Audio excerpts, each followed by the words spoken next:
ITN comes to you live with the breaking news of World War III. Over the past weeks of December 18, 2019, DPRK and Iranian nuclear ambitions have now reached a confrontational situation where they have successfully cooperatively produced a nuclear ICBM, intercontinental ballistic missile, located in both states, thus progressing the celebration between leader Kim Jong-un and President Mahmoud Ahmadinejad, or what is known as the Axis of Evil. Meanwhile, primary suspects for the AEEE-18 American Embassy explosion epidemic of 2018, encompassing the Eurozone members, UK, and Scandinavian countries, have now been well interrogated, leaving police officials of Britain presumably confident that the numerous dirty bombs used have been purchased for the nuclear development of DPRK and Iran.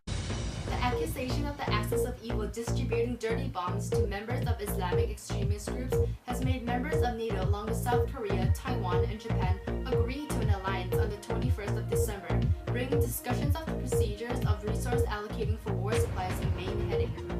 Now December 24th, South Korea and Japan suffer from a major electric shortage and radiation after a North Korean coordinated attack launching two of their nuclear ICBMs landing directly in Tokai nuclear power plant of Japan and Ochin nuclear power plants of South Korea as a form of retaliation after the US flew a UAV surveillance over North Korea in hopes of eliminating existing nuclear weapons as an act of protection by dropping missiles but failing to do so. With China and Russia still on the backs of North Korea and Iran in disapproval of the US attack on North Korea and selling additional weapons and food for their own primary beneficiaries, President Jeff Bush of the US has declared a trade embargo with China and Russia. Correspondent to this, we have a war expert here on ITN Live with us, Dr. Manfredi. Will you please answer us?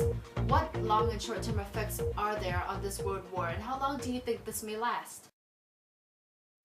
Yes, hello. In response to your questions, I must say that nuclear radiation has been a huge major effect both long and short, as it has not only caused instant death, but it is also a threat to the environment and human health, as radiation can easily be contaminated and passed on to future generations.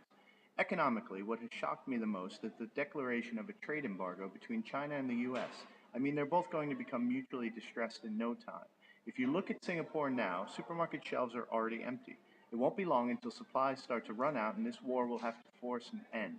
I'm assuming just 6 months, as modern warfare is pretty destructive with all the nuclear weapons. Thank you very much, Dr. Manfredi, and good evening from ITN.